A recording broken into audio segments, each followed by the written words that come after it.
We'll be opening today with a keynote address by no other than IIC's own very captain, Mr. Ramraj Pai, Chief Executive Officer of IIC. Mr. Pai has been a credit market specialist with a specialization in financial services and inclusion-related issues. Before joining IIC, Ramraj served as a president at CRISIL Limited, where he drove a variety of initiatives over a career that spanned more than 20 years. This included heading up CRISIL's flagship credit rating business and also starting up a separate division for managing the ratings of small and medium enterprises in India. I would now like to hand the floor over to Ramraj.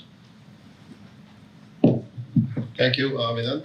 Sorry, everyone. I think there's a bit of a problem with the AC. We're trying to fix it with some fans, but hopefully it will come up soon enough. So thanks, everyone, for coming in. I am Ramraj. I head up the India Impact Investors Council. And I'm here to give the keynote address for this. We were originally supposed to have Mr. Munjal, who, as you all may know, is one of the most prolific impact enterprises. Unfortunately, he was not able to make it at the last minute. So I'm kind of stepping in on his behalf to speak. So I'm going to talk to you a little bit about why this whole track on capital for impact. So essentially, if you look at this industry, and we do a lot of tracking of this industry has raised upwards of, impact enterprises have raised upwards of $14 billion over the last 3 years. This is not money just come only from impact investors. This is money raised by impact enterprises. This money could have been raised from impact funds. It could also have been raised from non-impact funds. Okay. So essentially, this sector is seeing a lot of interest. It's growing at a CAGR of about 20%. Okay, annually for the last 2 to 3 years. It's a sector which is seeing a lot of interest.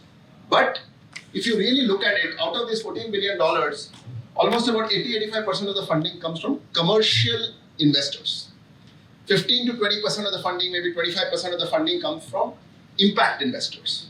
And when we look at this 15 to 20% of these $14 billion, a lot of that money is coming from international DFIs, international family offices, and others.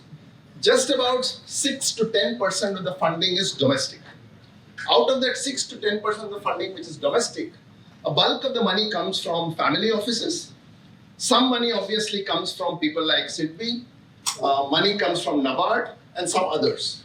But clearly, this sector has two imperatives. One, we have to bring a lot more money to this sector so that the sector can continue to grow. One. Second is, while we need continuously the funding which is available from international sort of funders, there is also a need for us to bring our domestic funds into this particular area. We need to bring our domestic funds, we need to bring our domestic banks, we need to bring our domestic institutions over and above NABARD and SIDBI, who've been anyway doing a lot of yeoman service. The other thing that we need to do is, we need to bring our family offices more centrally into this. And last but not the least, we need to see how CSR and other philanthropies can also participate. So the whole idea of capital for impact and this whole track that we are doing is really twofold. How can we raise more funding? One. Second, how can we bring more domestic investors? And perhaps the third, how can we get more CSRs and other people to participate in this? That is really the idea of this track. So as you all are aware, we have 3 or 4 sessions here. The first session is really around domestic LPs. How are they looking at it? How does somebody like Mohit from Hero Enterprise look at it? How does somebody from SIDBI, how does somebody, Satish from SBI look at it? That's one session. The second session is international LPs. So we have people like Proparco, we have people like Golding, we have several other players. So we just understand how international LPs look at it. The third session is really around CSR. How are we seeing CSRs look at it? If you really look at the 80-90,000 crores which CSR puts into overall funding as 2% of their profits, guess where incubators, accelerators are? They are at the bottom. Incubators and accelerators get amongst the least amounts of funding from Indian CSRs.